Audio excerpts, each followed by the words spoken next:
ही बघ मी तुझ्यासाठी पुस्तक आणली. कशाला हो? या पुस्तकांचं वाचन कर सावित्री. आणि आता या वयात कसं वाटत ते?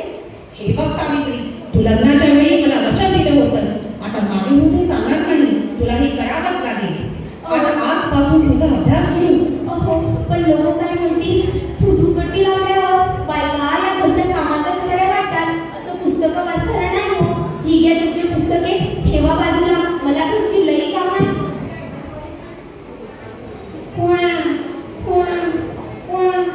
ए बाळा, ए माझ्या पिल्लू, काय झालं सोन्या? काय झालं? काय म्हणतोय? बाई याच्या मग लई टाकलंय. हे पण खरी नाही. आता मी काय करू? सावित्री, अगं सावित्री, काय झालं? किती रडतंय तुझं बाळ? होय ग पारू, बघ ना या रात्रीपासून खूप रडायला लागलाय. त्याचा आंब पण नुसतं बघायला करतोय. हे पण खरी नाही. आता मी काय करू ग पारू? अगं हो, याच्या डोळ्याच्या पापण्या पण तुझ्या लाल दिसतात त्या. होय ग पारू, मग आता काय करू? अगं ही भूतबाधा आहे, भूतबाधा. काय भूतबाधा? माझ्या लेकराला भूताने झपटलंय. नाही नाही पारू, काहीतरी कर पारू, काहीतरी कर. अगं रडत बसू नकोस आणि वेळही वाया घालवू नको. गावाच्या बाहेर एक मांत्रिक आलाय, लय साधे उपाय करतात ते. घेऊन जा मला त्यांच्याकडं. तर मी येते तुझ्या पारू चल चल.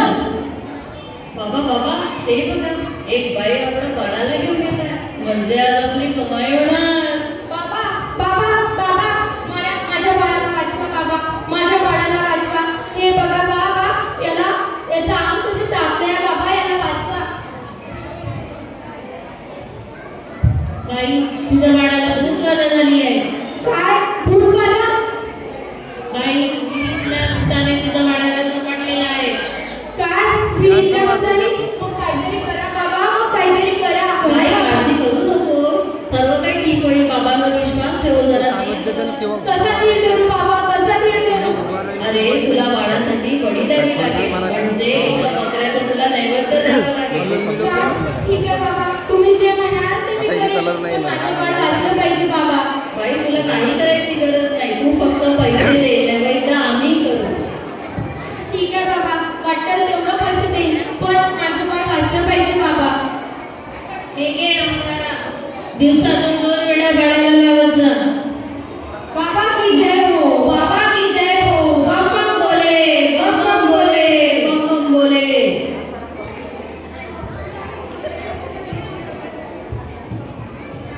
अगं बाई, अजूनही याचा ताप कसा कमी झाला नाही.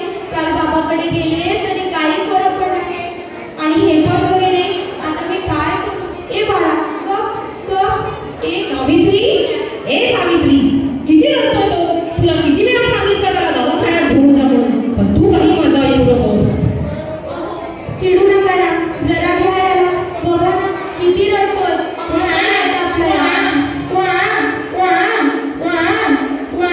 तुला किती वेळा सांगितलं की घरात मारहाण करू नको, पण तू काही माझं ऐकलं नाहीस.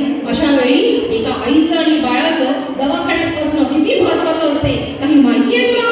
अहो पण त्या गाडी दवाखान्यात सर्व पुरुष मंडळीच होते. पुरुषांच्या हातून प्रसूती करायला लाज वाटते आणि कोणत्या डॉक्टर महिला पण दवाखान्यात नव्हत्या. मग मी कशी करणार होती प्रसूती? अगं याचं अंग तर किती दगासारखं आपलंय. अशी कशी गाफील राहतेस तू सावित्री?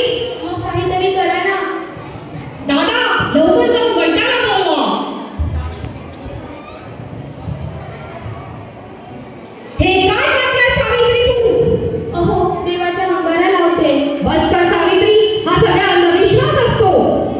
देवावर जरा विश्वास ठेवा. बघा याचं कपाळ कसं थंड झालंय. आणि हे बाळा, डोळे उघड, डोळे उघड. बघ बाळा आईला. ए माझ्या सावित्री, ए पिल्लू, सावित्री, सावित्री, आपलं बाळ नाही राहिलं सावित्री.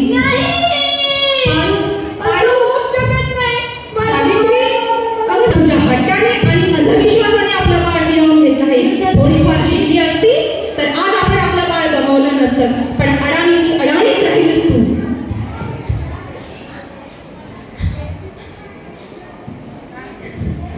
नाही आणि नक्की शिकणार, कारण उद्या एखाद्या स्त्रीला शिक्षणाच्या कमतरतेमुळे आपल्या बाळाला गमावे लागणार नाही. म्हणून मी शिकेल आणि नक्कीच शिकेल. शाबास सावित्री, मला तुझ्याकडून हीच अपेक्षा होती. अभ्यास कर.